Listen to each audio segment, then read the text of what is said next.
Bismillahir Rahmanir Rahim. In the name of Allah, the Beneficent, the Merciful, I send praises to Allah subhanahu wa ta'ala, and I send peace and blessings to all of the prophets who came from the beginning of time.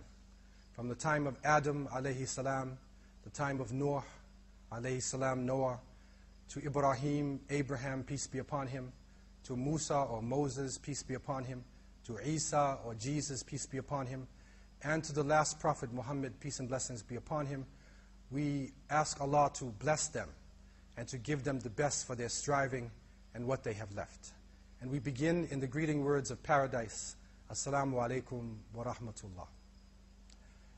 Alhamdulillah, all praises to Allah. This month of Ramadan is a great blessing for the believers. The Prophet Muhammad, peace be upon him, came to teach what was taught by those who came before him.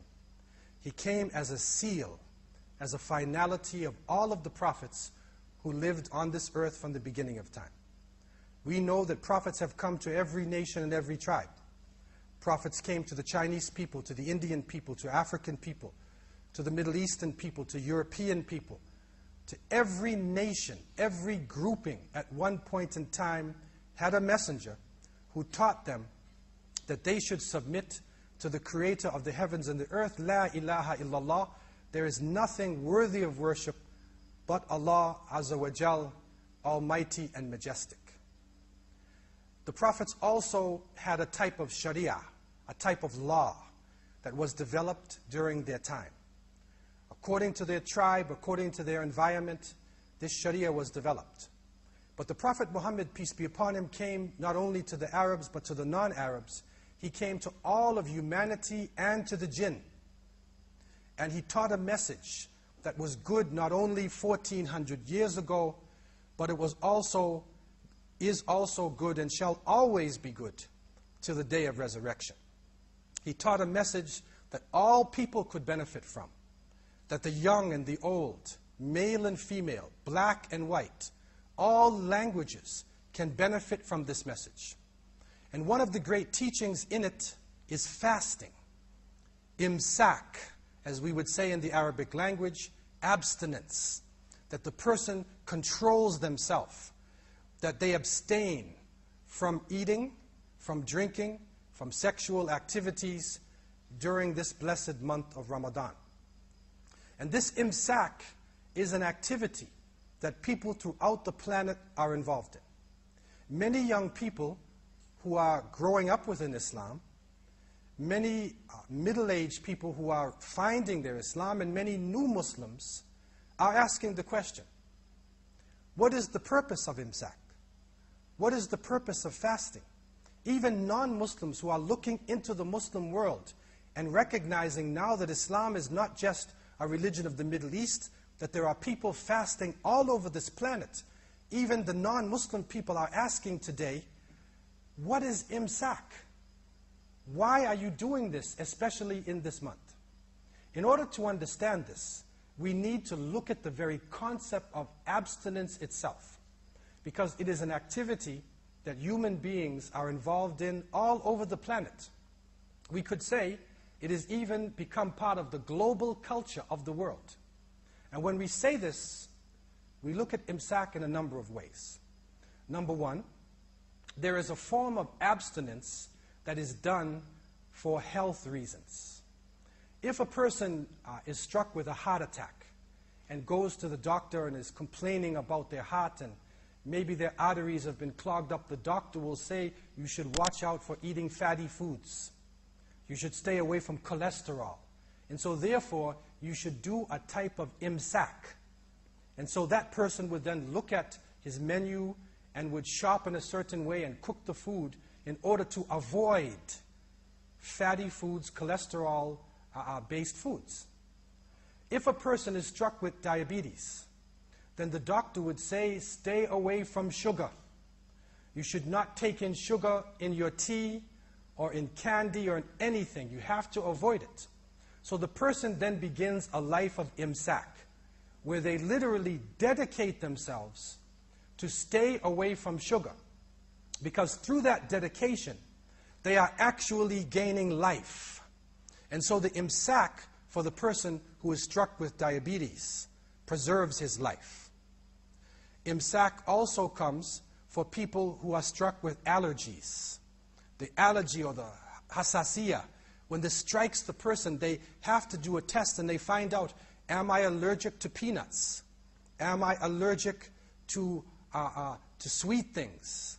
Whatever the person is allergic to, they will stay away from. And the doctor will say, you must do imsak. So you have to now structure your life around staying away from certain foods. You may have to stay away from the fur of dogs and cats. You may have to stay away from grass when it is newly cut. But you have to control yourself. And so the purpose now, or part of the purpose of this person's life, is to preserve themselves through imsak. And so imsak is very crucial for people all over the planet for health reasons. Imsak also, especially within the 20th century, is an expression of political life. We find that people are involved in a special form of imsak that they call hunger strikes. So therefore you find in many prisons of the world, when the prisoners are complaining about poor conditions, there are too many prisoners in one cell, they are not being fed properly, they are being tortured by the prison warden, then they will do a type of imsak. That is a hunger strike. And so they will not eat food, they will stay away from food, and they will move as a group involved in this hunger strike in order to get their message across.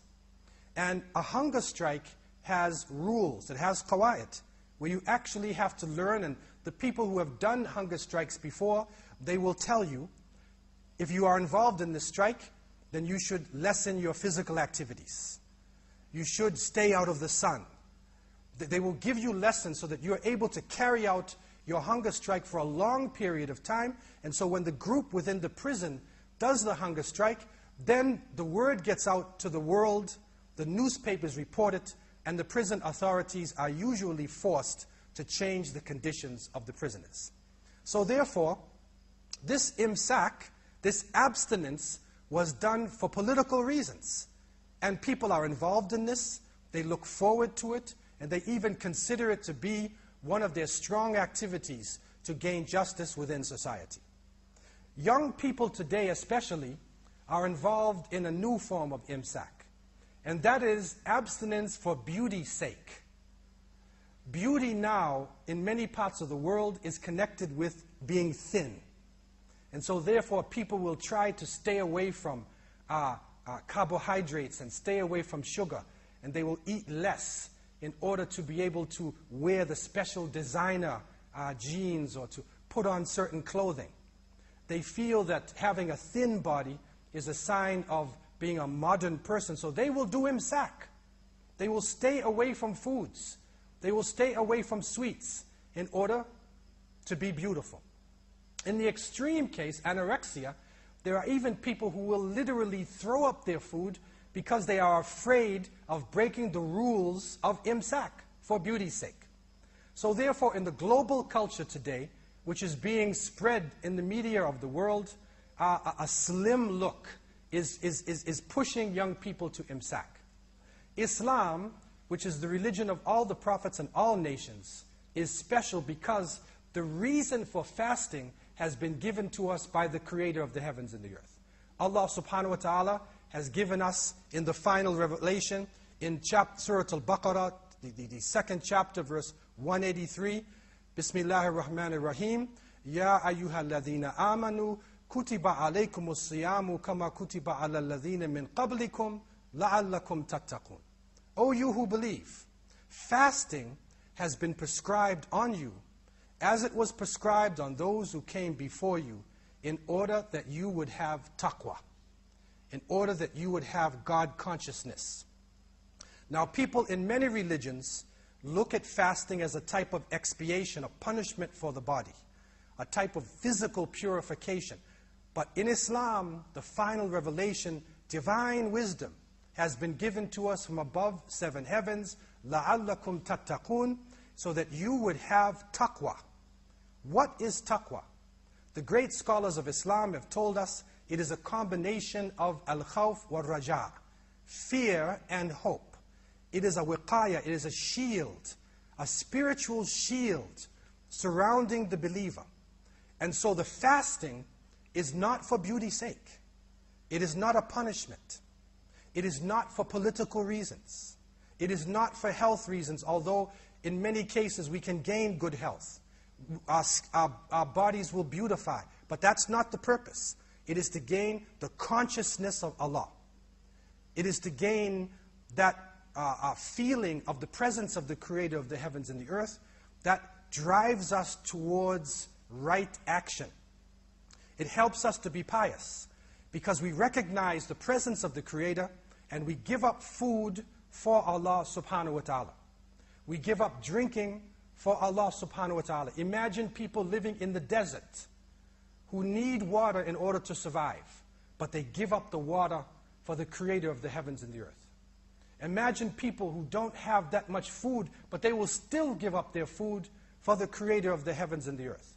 So fasting, when it is done for Allah, gives the believer a type of consciousness that they are able to come out of the month renewed with vigor.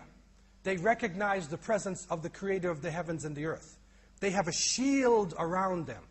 So when evil things have been are given to them, when the drugs are coming in the urban cities, when people are offering them to eat haram foods, when gambling comes and it appears that gambling will gain them something in this world, when the tests and trials and temptations of this world are placed before the believer after the month of Ramadan, it is the shield, it is the wiqaya, it is the fasting that comes to the assistance of that person. It is the consciousness of the presence of Allah subhanahu wa ta'ala, Creator of the heavens and the earth, that stops that individual so that they are able to say, no, I will not take those drugs. I will do it for Allah. No, I will not gamble.